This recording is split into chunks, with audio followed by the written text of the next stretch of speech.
D'autres vidéos sont disponibles. Catalogue de vidéos, classement par onglet. Lien accessible à l'endroit habituel. Que la forge soit avec toi.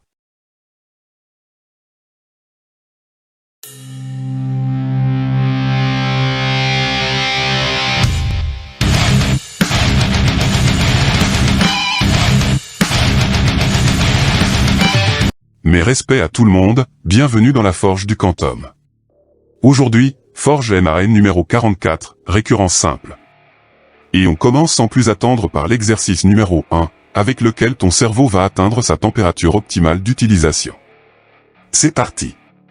Somme des cubes. Démontrer par récurrence que pour tout entier n supérieur ou égal à 1 au cube, plus 2 au cube, plus 3 au cube, plus etc., plus n au cube, égale à n au carré. Facteur de n plus 1 au carré sur 4. Ok. Il faut toujours commencer par nommer cette récurrence. Pour tout n supérieur ou égal à 1, on considère la propriété P de n, somme de k au cube, de 1 à n, écriture simplifiée de la somme qui suit, égale à 1 au cube, plus 2 au cube, plus etc., plus n au cube, égale à n au carré. Facteur de n plus 1 au carré sur 4. Première étape, initialisation. Tu poses k égale à 1. La somme de k au cube, de 1 à 1, est égale à 1. 1 au carré, facteur de 1 plus 1 au carré sur 4, égale à 1. L'égalité est vérifiée donc, P de 1 est vrai. Seconde étape, hérédité. L'hypothèse de récurrence indique que pour tout n supérieur ou égal à 1, supposons la propriété P de n vraie, soit somme de k au cube, de 1 à n, égale à 1 au cube, plus 2 au cube, plus etc., plus n au cube, égale à n au carré, facteur de n plus 1 au carré sur 4. On cherche à démontrer que P de n plus 1 est vrai, soit somme de k au cube, de 1 à n plus 1, égale à 1 au cube, plus 2 au cube, plus etc., plus n plus 1 au cube, égale à n plus 1 au carré, facteur de n plus 1 au carré sur 4, simplification. Et la fin deviendra n plus 1 au carré, facteur de n plus 2 au carré sur 4. Je te conseille de toujours marquer à quoi doit ressembler la P, n plus 1, ça te permettra de te donner une idée sur le genre de résultats que tu es susceptible d'obtenir, et de les comparer.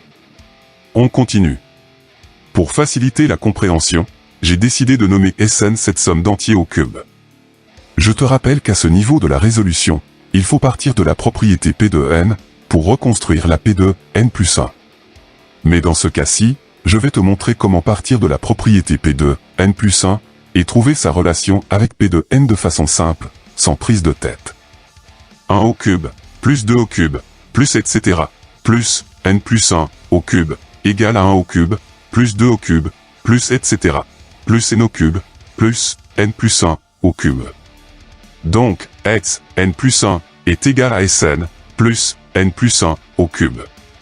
Ça, c'est cool parce que tu peux maintenant remplacer Sn par n au carré, facteur de n plus 1 au carré, sur 4, tu mets tout sur le même dénominateur, factorisation par n plus 1 au carré, pour obtenir S, n plus 1, égale à n plus 1 au carré, facteur de n au carré, plus 4n, plus 4, sur 4. Problème, si on compare à l'expression de l'hérédité, on n'y est pas. Seulement, et j'espère que tu maîtrises les identités remarquables, n au carré, plus 4n, plus 4, et la forme développée de n plus 2 au carré. Si tu ne le vois pas, tu peux utiliser le discriminant delta pour factoriser cette expression du second degré, mais ce sera chronophage, et ça entraînera une discontinuité dans l'hérédité. Ce sera un peu comme si tu regardais un film d'action, ou un jeu vidéo, dans lequel le héros se bat contre une horde de méchants qui lui foncent dessus, et que tout à coup, la caméra se tourne sur un chien en train de se lécher l'arrière-train avec méthode et minutie sur ce champ de bataille couvert de cadavres, pour retourner sur le Chuck Norris qui n'en finit plus de faire tomber des corps avec son fusil mitrailleur, une fois le chien remis sur ses 4 pattes. Quoi qu'il en soit, j'affiche à l'écran la proposition P de n plus 1, indiquée dans l'hérédité, et c'est exactement le résultat trouvé. Donc, P de n plus 1 est vrai. Dernière étape, la conclusion. Pas besoin de raconter ta vie ou celle de l'exercice, c'est une conclusion, il faut être bref et efficace. Comme P de 1 est vrai, et qu'il y a hérédité, P de n est vrai pour tout n supérieur ou égal à 1. Next. Exercice numéro 2, dans lequel je vais mélanger la récurrence avec l'arithmétique, pour ton plus grand bonheur. C'est parti. Démontrer par récurrence que pour tout entier naturel n, cette puissance n, moins 1, est divisible par 6. Ok. Il faut toujours commencer par nommer cette récurrence. Pour tout n supérieur ou égal à 0, on considère la propriété P de n, cette puissance n, moins 1, égale à 6q, q entier naturel. Première étape, initialisation. Tu poses k égale à 0, donc, cette puissance 0, moins 1, égale à 0. Sachant que 0 est le multiple de tous les chiffres, c'est bien un multiple de 6, donc P de 0 est vrai. Seulement, en ce qui me concerne, ça me gêne un peu car ce résultat n'est pas spécifique. Je m'explique. Si tu poses k égale à 1, cette puissance 1, moins 1, égale à 6, qui est bien un multiple de 6, ce qui doit être montré par récurrence. De ce fait, P de 1 est vrai. Problème, si on utilise l'analogie avec les dominos faits dans le cours, son lien est dans la description. Ça signifie qu'au lieu de pousser le premier domino, noté D0, j'ai poussé le suivant, noté D1. Donc soit il faut restreindre le domaine, et poser un entier strictement positif, soit il faut accepter dans ce cas-là que 0, multiplicateur de tous les chiffres, et spécifiquement celui de 6. Tu en penses quoi, toi? Exprime-toi dans les commentaires. Le principal est quand même que l'initialisation soit validée. Seconde étape, l'hérédité. L'hypothèse de récurrence indique que pour tout n supérieur ou égal à 0, supposons la propriété P de n vraie, soit, cette puissance n, moins 1, égale à 6q, q entier naturel. On cherche à montrer que P de n plus 1 est vrai, soit, cette puissance, n plus 1, moins 1, égale à 6q', q' entier naturel. Changement de page, mais je garde l'expression de P de n plus 1, ça va être utile. Il faut partir de la propriété P de n, et retrouver celle de P de n plus 1. Et tu vas voir que pour y arriver, il va falloir un peu bidouiller. Donc, cette puissance n, moins 1, égale à 6q, q entier naturel. Multiplication par 7 à droite et à gauche, ce qui permettra d'obtenir le 7 puissance, n plus 1, de l'expression P de n plus 1. Développement à gauche, mais à droite, première bidouille, tu vas switcher le 6 avec le 7, sans faire le produit, tu verras la raison après. Puis, seconde bidouille, tu vas ajouter 6 de chaque côté du signe égal, permettant de faire apparaître le moins 1 à gauche. Simplification à gauche, factorisation par 6 à droite, c'est pour ça que le 6 a été switché avec le 7. Tu sais que Q est un entier naturel. Le multiplier par 7, et lui retrancher 1, donnera un résultat entier naturel. Tu poses Q' égale à 7Q plus 1, donc, cette puissance, n plus 1, moins 1, égale à 6Q', ce qui entraîne que P de n plus 1 est vrai. Dernière étape, la conclusion. Pas besoin de raconter ta vie ou celle de l'exercice, c'est une conclusion, il faut être bref et efficace. Comme P de 0 est vrai, et qu'il y a hérédité, P de n est vrai pour tout n supérieur ou égal à 0. Next. Exercice numéro 3, dans lequel je vais mélanger la récurrence avec des inégalités, et tu vas voir que ce n'est pas aussi compliqué que ce que l'énoncé laisse présager. C'est parti. Démontrer que pour tout entier n supérieur ou égal à 2, 5 puissance n supérieur ou égal à 4 puissance n, plus 3 puissance n. Ok. Il faut toujours commencer par nommer cette récurrence. Pour tout n supérieur ou égal à 2, on considère la propriété P de n, 5 puissance n supérieur ou égal à 4 puissance n, plus 3 puissance n. Première étape, initialisation. Tu poses k égale à 2. 5 au carré est égal à 25, 4 au carré plus 3 au carré est égal à 25, donc P de 2 est vrai. Oui, mais non, et tu vas dire que je chipote, mais on est en maths, et le chipotage est de rigueur. Pour k égale à 2, on a juste vérifié l'égalité de l'inéquation, pas l'inéquation en elle-même. Si tu prends k égale à 3, tu as 5 au cube égale à 125, et 4 au cube plus 3 au cube égale à 91, ce qui montre que P de 3 est vrai. Certes, on ne montre pas l'égalité, mais en mathématiques, s'il n'y a aucune certitude, le signe inéquation n'est pas restrictif. On est ici en présence du même problème rencontré dans l'exercice numéro 2. Si on utilise l'analogie avec les dominos faits dans le cours, son lien est dans la description. Ça signifie qu'au lieu de pousser le premier domino, noté D2, car n supérieur ou égal à 2, j'ai poussé le suivant, notez des 3. Donc tous les dominos ne seront pas horizontaux à la fin de la récurrence. Tu en penses quoi, toi? Exprime-toi dans les commentaires. Le principal est quand même que l'initialisation soit validée. Seconde étape, hérédité. L'hypothèse de récurrence indique que pour tout n supérieur ou égal à 2, supposons la propriété P de n vraie, soit 5 puissance n supérieur ou égal à 4 puissance n, plus 3 puissance n. On cherche à montrer que P de n plus 1 est vrai, soit 5 puissance n plus 1 supérieur ou égal à 4 puissance n plus 1 plus 3 puissance n plus 1. Il faut partir de la propriété P de n et retrouver celle de P de n plus 1. Et tu vas voir que pour y arriver, il va falloir un peu bidouiller. Multiplication par 5, à gauche et à droite du signe, pour obtenir le 5 puissance n plus 1 de la P n plus 1. Développement pour obtenir 5 fois 5 puissance n, supérieur ou égal à 5 fois 4 puissance n, plus 5 fois 3 puissance n. Problème, ce n'est pas ce qui est attendu. Ce 5 devant les puissances de 4 et de 3, c'est incongru. Et c'est là que la première bidouille intervient.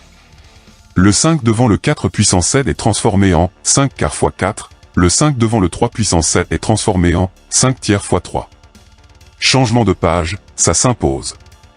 Maintenant, le 5 est accouplé au 5 puissance n pour donner 5 puissance n plus 1, pareil pour le 4 avec le 4 puissance n pour donner 4 puissance n plus 1, et idem avec le 3, et le 3 puissance n, pour avoir 3 puissance n plus 1.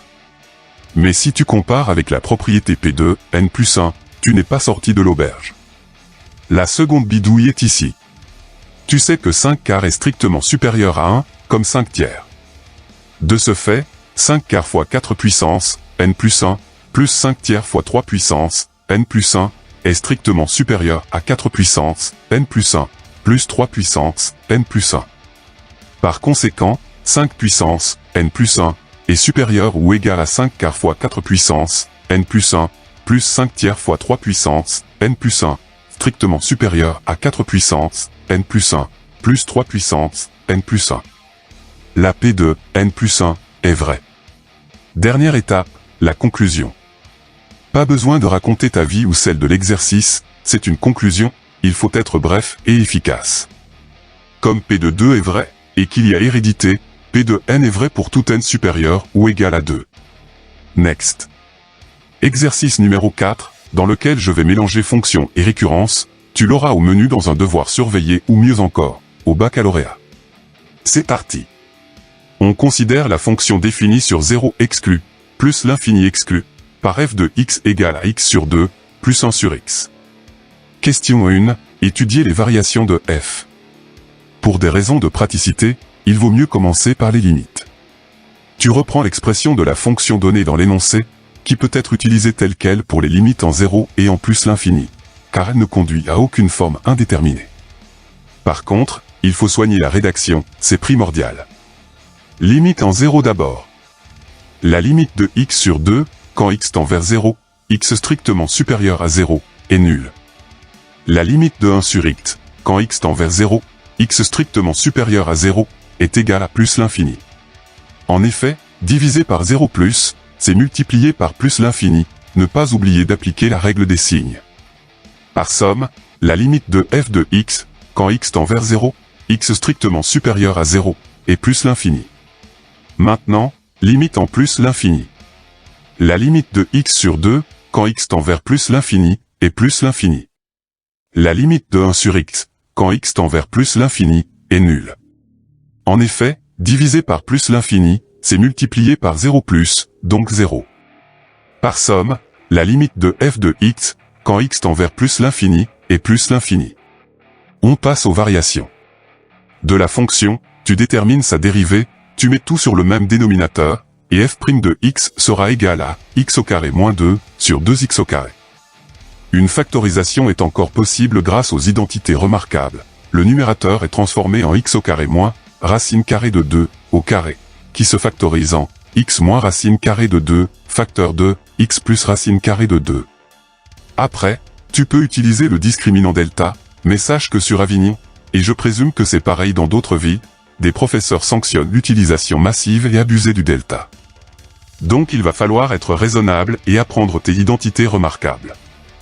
Pour tout x réel strictement positif, x plus racine carrée de 2 est strictement positif, tout comme 2x au carré. F' sera donc du signe de x moins racine carrée de 2.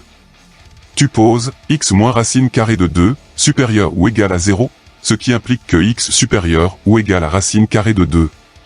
Le tableau de variation standard que tu utilises depuis la première au lycée. Avant racine carrée de 2, f' négative, positive après. Donc fonction décroissante, puis croissante. La limite en moins l'infini, celle en plus l'infini, puis calcul de l'image de racine carrée de 2 par la fonction f, qui donne racine carrée de 2, que tu mets dans le tableau.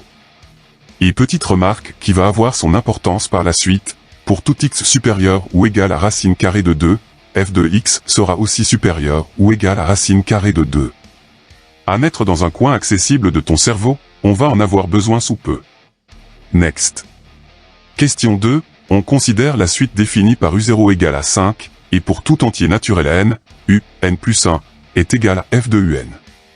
Petit a, démontré par récurrence que pour tout entier naturel à n, racine carrée de 2, inférieur ou égal à u, n plus 1, inférieur ou égal à un, inférieur ou égal à 5. Il faut toujours commencer par nommer cette récurrence. Pour tout n supérieur ou égal à 0, on considère la propriété P de n, racine carrée de 2, inférieur ou égal à u, n plus 1, inférieur ou égal à un, inférieur ou égal à 5. Et comme u, n plus 1, est égal à f de un, il est judicieux de donner son expression en fonction de un, qui est un sur 2, plus 1 sur un. Première étape, initialisation. Tu poses k égale à 0. u0 est égal à 5, u1 est égal à u0 sur 2, plus 1 sur u0, soit 2,7. Comme racine carrée de 2 est environ égale à 1,414, on a bien u1 inférieur à u0, et tous les deux sont compris entre racine carrée de 2 et 5, donc la P de 0 est vraie. Seconde étape, hérédité. L'hypothèse de récurrence indique que pour tout n supérieur ou égal à 0, supposons la propriété P de n vraie, soit racine carrée de 2, inférieur ou égal à u, n plus 1, inférieur ou égal à un, inférieur ou égal à 5. On cherche à montrer que P de n plus 1 est vrai, soit racine carrée de 2, inférieur ou égal à u, n plus 2, inférieur ou égal à u, n plus 1, inférieur ou égal à 5. Il faut partir de la propriété P de n, et retrouver celle de P de n plus 1. Et tu vas voir que pour y arriver, il va falloir un peu bidouiller. Ici, on va utiliser la fonction, car il est indiqué dans l'énoncé que u, n plus 1, est égal à f de un. Sachant que cette fonction est strictement croissante sur l'intervalle racine carrée de 2 inclus, 5 inclus, intervalle lui-même inclus dans l'intervalle racine carrée de 2 inclus, plus l'infini exclu, l'ordre des images sera le même que celui des antécédents. Donc f de racine carrée de 2, inférieur ou égal à f de u, n plus 1, inférieur ou égal à f de un, inférieur ou égal à f de 5. F de racine carrée de 2 est égal à racine carrée de 2. F de u, n plus 1, est égal à u, n plus 2. F de un est égal à u, n plus 1. F de 5 est égal à 2,7. Ce qui donne racine carrée de 2, inférieur ou égal à u, n plus 2, inférieur ou égal à u, n plus 1, inférieur ou égal à 2,7, lui-même inférieur ou égal à 5. Donc, la P de n plus 1 est vraie. Dernière étape, la conclusion. Pas besoin de raconter ta vie ou celle de l'exercice, c'est une conclusion, il faut être bref et efficace. Comme P de 0 est vrai, et qu'il y a hérédité, P de n est vrai pour tout n supérieur ou égal à 0. Next. Petit b, que peut-on conclure? Récapitulons les informations disponibles. Racine carrée de 2, inférieur ou égal à u, n plus 1, inférieur ou égal à un, inférieur ou égal à 5. Analyse de l'expression. U, n plus 1, inférieur ou égal à un, indique que la suite est décroissante. Racine carrée de 2 inférieur ou égal à un, indique que la suite est minorée. Par conséquent, la suite est convergente. Si tu n'es pas à l'aise avec les suites, je te renvoie vers les ateliers MAN numéro 36 et 37, leur lien est dans la description. Catalogue de vidéos, onglet Mandelbrot. Ce n'est pas demandé, mais je voulais terminer cet exercice sur une image, celle de la représentation graphique de la courbe, et le traçage des premiers termes de la suite via la méthode des escaliers. Et à première vue, on peut conjecturer que la suite tend vers racine carrée de 2. Sans transition aucune, quoique, exercice numéro 5, dans lequel la difficulté du jeu est incrémentée d'un cran, pour que tes neurones aient autre chose à faire que de regarder un lapin en train de danser la tectonique sur une chanson des années 50 remixée par un DJ amateur sur TokTok. C'est parti. Récurrence, suite bornée, et inégalité. Soit la suite UN, définie par U0 égale à 0, et pour tout entier naturel à n, U, n plus 1, égale à UN plus 3, sur 4UN plus 4. On considère la fonction f, définie sur -1 exclu, plus l'infini exclu, par f de x égale à x plus 3, sur 4x plus 4. Question 1. Étudier les variations de f. Pour des raisons évidentes de praticité, il faut toujours commencer par les limites si l'énoncé est aussi succinct que celui-ci. Malheureusement, l'expression de la fonction conduit à une forme indéterminée en plus l'infini, donc factorisation par x au numérateur et au dénominateur, simplification. Et f de x peut s'écrire 1, plus 3 sur x, sur 4, plus 4 sur x. Limite en -1, avec la forme donnée dans l'énoncé. La limite de x plus 3, quand x tend vers -1, x strictement supérieur à -1, est 2. La limite de 4x plus 4, quand x tend vers -1, x strictement supérieur à -1, est 0 plus. Par quotient, la limite de f de x, quand x tend vers -1, x strictement supérieur à -1, est plus l'infini. En effet, diviser par 0 plus, c'est multiplier par plus l'infini, ne pas oublier d'appliquer la règle des signes. Limite en plus l'infini maintenant, avec l'expression déterminée il y a quelques instants. La limite de 1, plus 3 sur x, quand x tend vers plus l'infini, est 1. La limite de 4, plus 4 sur x, quand x tend vers plus l'infini, est 4. Par quotient, la limite de f de x, quand x tend vers plus l'infini, est 1/4. Limite dans la boîte, on passe aux variations. Le plus simple est d'utiliser l'expression donnée dans l'énoncé. F est du type U sur V, donc f' sera égal à U'(V) moins UV' sur V carré. U de x est égal à x plus 3, donc U' de x est égal à 1. V de x est égal à 4x plus 4, donc V' de x est égal à 4. Tu remplaces les variables par leurs expressions, simplification, et f' de x est égal à -8 sur 4x plus 4, au carré. La dérivée est déterminée, il faut son signe. Quel que soit x appartenant à l'intervalle -1 exclu, plus l'infini exclu, -8 strictement négatif, 4x plus 4, au carré strictement positif, donc la dérivée sera strictement négative, ce qui implique que la fonction sera strictement décroissante. Vu qu'il me reste un peu de place, je vais l'utiliser pour le tableau de variation, et ça va être simple. Une flèche décroissante, la limite en -1, celle en plus l'infini, et basta. Pourquoi faire compliqué quand on peut faire simple, n'est-il pas? Next. Question 2, démontrer que pour tout entier naturel à n, 0 inférieur ou égal à un, inférieur ou égal à 1. Tu te doutes bien qu'il va falloir le démontrer via une récurrence. Il faut toujours commencer par nommer cette récurrence. Pour tout n supérieur ou égal à 0, on considère la propriété P de n, 0 inférieur ou égal à un, inférieur ou égal à 1. Première étape, initialisation. Tu poses k égale à 0, donc calcul de U0, qui est nul comme indiqué dans l'énoncé, ce qui entraîne que P de 0 est vrai. Oui, mais non, et tu vas dire que je chipote, mais on est en maths, et le chipotage est de rigueur. Pour k égale à 0, on a juste vérifié l'égalité de l'inéquation, pas l'inéquation en elle-même. Si tu prends k égale à 1, tu as U1 égale à U0 plus 3, sur 4 U0 plus 4, ce qui donne 3/4, bien compris entre 0 et 1, donc P de 1 est vrai.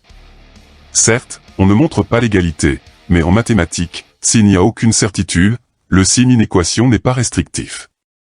On est ici en présence du même problème rencontré dans l'exercice numéro 2. Si on utilise l'analogie avec les dominos faits dans le cours, son lien est dans la description. Ça signifie qu'au lieu de pousser le premier domino, noter des 0, j'ai poussé le suivant, noter des 1. Donc tous les dominos ne seront pas horizontaux à la fin de la récurrence. Tu en penses quoi, toi? Exprime-toi dans les commentaires. Le principal est quand même que l'initialisation soit validée. Seconde étape, hérédité. L'hypothèse de récurrence indique que pour tout n supérieur ou égal à 0, supposons la propriété P de n vraie, soit 0 inférieur ou égal à un, inférieur ou égal à 1.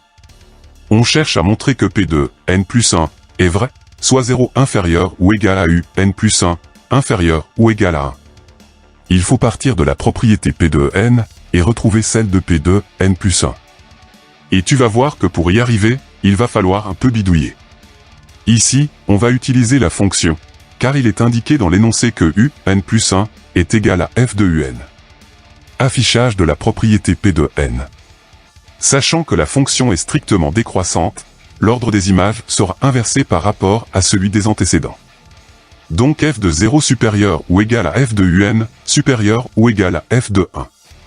Par calcul, f de 0 est égal à 3 quarts, f de 1 est égal à 1 demi, donc 1 demi inférieur ou égal à n plus 1, inférieur ou égal à 3 quarts. Seulement, cet intervalle est bien compris entre 0 et 1, donc P de n plus 1 est vrai. Dernière étape, la conclusion. Pas besoin de raconter ta vie ou celle de l'exercice, c'est une conclusion, il faut être bref et efficace. Comme P de 0 est vrai, et qu'il y a hérédité, P de n est vrai pour tout n supérieur ou égal à 0. Next. Exercice numéro 6, dans lequel je te propose un énoncé qui mélange racine carrée, conjecture et récurrence. Un beau programme en perspective, non? C'est parti. Récurrence, formule explicite d'une suite. Soit la suite un définie par u0 égale à 1, et pour tout entier naturel à n, n plus 1, égale à racine carrée de 2 plus un au carré. Question 1, déterminer les 4 premiers termes de la suite. Ok.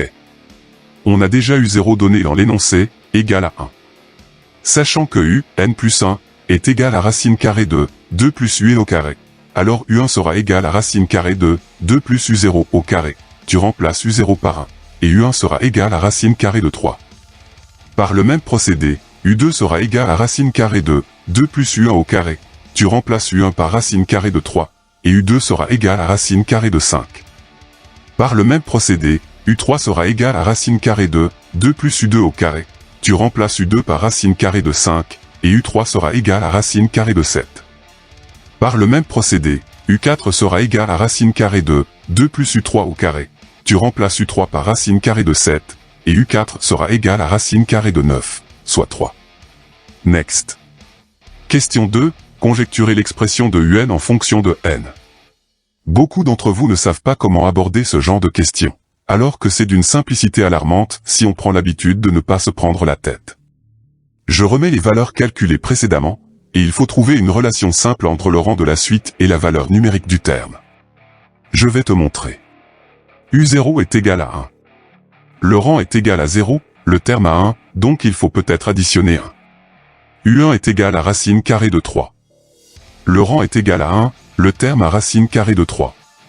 Si on ne tient pas compte de la racine, il faut peut-être ajouter 2 au rang. U2 est égal à racine carrée de 5. Le rang est égal à 2, le terme à racine carrée de 5. Si on ne tient pas compte de la racine, il faut peut-être ajouter 3 au rang. Oui, mais on peut aussi multiplier le rang par 2, et ajouter 1. Regardons si ça fonctionne pour U0 et U1. Rang 0, fois 2, plus 1, ça fait 1. Rang 1, fois 2, plus 1, ça fait 3. Diantre bigre fichtre sa perlipoulette. On tient quelque chose, vérifions si ça fonctionne après. Rang 3, fois 2, plus 1, ça fait 7. Rang 4, fois 2, plus 1, ça fait 9. Donc, si on résume, on prend le rang de la suite, qui sera doublé, puis ajout de 1, et tout est mis sous une racine carrée. Par conséquent, un serait probablement égal à racine carrée de 2n plus 1. Voici la conjecture que tu peux faire. Comme je t'ai dit auparavant, ne te prends pas la tête et cherche simple, c'est la partie la plus compliquée de la conjecture. Next. Question 3, démontrer cette conjecture. Il fallait s'y attendre. Dans les suites, une conjecture embrayera systématiquement sur une récurrence, vu que la démonstration ici se fera forcément via une récurrence. Go. Il faut toujours commencer par nommer cette récurrence. Pour tout n supérieur ou égal à 0, on considère la propriété P de n, un égale à racine carrée de 2n plus 1. Première étape, initialisation. Tu poses k égale à 0, donc calcul de u0, racine carrée de 2 fois 0 plus 1, égale à 1, va leur donner dans l'énoncé, ce qui entraîne que P de 0 est vrai. Seconde étape, hérédité. L'hypothèse de récurrence indique que pour tout n supérieur ou égal à 0, supposons la propriété P de n vraie, soit un égale racine carrée de 2n plus 1. On cherche à montrer que P de n plus 1 est vrai, soit n plus 1 égale à racine carrée de 2 facteurs de n plus 1, qui se simplifie en racine carrée de 2n plus 3. Il faut partir de la propriété P de n, et retrouver celle de P de n plus 1, via la formule de récurrence donnée dans l'énoncé, en haut à droite de l'écran. Donc, première chose à faire, mettre un au carré. Puis, tu rajoutes 2, et tu mets tout ce petit monde sous une racine carrée. À gauche, tu as n plus 1, à droite, racine carrée de 2n plus 3, ce qui indique que la propriété P de n plus 1 est vraie. Dernière étape, la conclusion. Pas besoin de raconter ta vie ou celle de l'exercice, c'est une conclusion, il faut être bref et efficace. Comme P de 0 est vrai, et qu'il y a hérédité, P de n est vrai pour tout n supérieur ou égal à 0. Next. Exercice numéro 7, dans lequel je vais te demander de montrer par récurrence l'écriture de la dérivée d'une fonction. Tu vas te dire que je suis complètement inconscient de te proposer ça, et tu auras en partie raison. Mais le jour où tu vas tomber dessus, tu sauras faire, et tu éviteras un incendie au croupion. C'est parti. On considère la fonction f, définie sur l'ensemble complet des réels, par f de x égale à 5x plus 1, puissance n, où n est supérieur ou égal à 1. Démontrer par récurrence que f' de x est égal à 5n, facteur de 5x plus 1, puissance n-1. Ok. Il faut toujours commencer par nommer cette récurrence. Pour tout n supérieur ou égal à 1, on considère la propriété P de n, fn de x égale à 5x plus 1, puissance n, se dérive en fn' de x, égale à 5n, facteur de 5x plus 1, puissance n-1. Comme tu as pu le constater, j'ai rajouté un indice n sur le nom de la fonction, ça permettra de rendre la correction plus claire. Première étape, initialisation. Tu poses k égale à 1. Tu commences par déterminer f1 de x, simplifié en f de x, égale à 5x plus 1. Puis tu fais sa dérivée, égale à 5, et tu calcules la dérivée avec l'expression de P de n, ce qui donne aussi 5. Donc, la propriété P de 1 est vraie. Seconde étape, hérédité. L'hypothèse de récurrence indique que pour tout n supérieur ou égal à 1, supposons la propriété P de n vraie, soit fn de x égale à 5x plus 1, puissance n, se dérive en fn' de x égale à 5n, facteur de 5x plus 1, puissance n-1. On cherche à montrer que P de n plus 1 est vrai, soit f n plus 1 de x égale à 5x plus 1, puissance n plus 1, se dérive en f n plus 1, prime de x, égale à 5 facteur de n plus 1, facteur de 5x plus 1, puissance n plus 1, moins 1, qui peut se réécrire en f n plus 1, de x égale à 5x plus 1, puissance n plus 1, se dérive en f n plus 1, prime de x, égale à 5 facteur de n plus 1, facteur de 5x plus 1, puissance n. Je l'ai mise en bleu car il va falloir la comparer au résultat trouvé à la fin. Par conséquent, mémorise-la, ou mets sur pause pour la recopier sur un bout de papier. Il faut partir de la propriété P de n, et retrouver celle de P de n plus 1. Mais là, on va juste égratigner un peu les règles, en exprimant f n plus 1 en fonction de fn. En effet, si on regarde bien, 5x plus 1, puissance n plus 1, c'est 5x plus 1 fois fn de x. F n plus 1 est une fonction du type u fois v, donc sa dérivée sera égale à u'v plus uv'. U de x est égal à 5x plus 1, donc u' de x est égal à 5. V de x est égal à fn de x, donc v' de x est égal à 5n facteur de 5x plus 1, puissance n-1. Les variables sont remplacées par leurs expressions, y compris fn de x, factorisation par 5x plus 1, puissance n, puis factorisation par 5, pour trouver 5, facteur de n plus 1, facteur de 5x plus 1, puissance n, identique à l'expression bleue que je t'ai demandé de mémoriser il y a quelques instants. Donc, la propriété P de n plus 1 est vraie. Dernière étape, la conclusion. Pas besoin de raconter ta vie ou celle de l'exercice, c'est une conclusion, il faut être bref et efficace.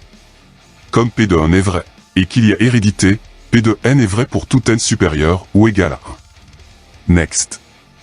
Exercice numéro 8, le boss de fin, qui mélange tout ce que tu aimes en mathématiques, et qu'il va falloir comprendre, parce que ce genre de problème est assez récurrent en devoir surveiller. Ce serait malvenu de perdre des points bêtement, n'est-il pas? C'est parti.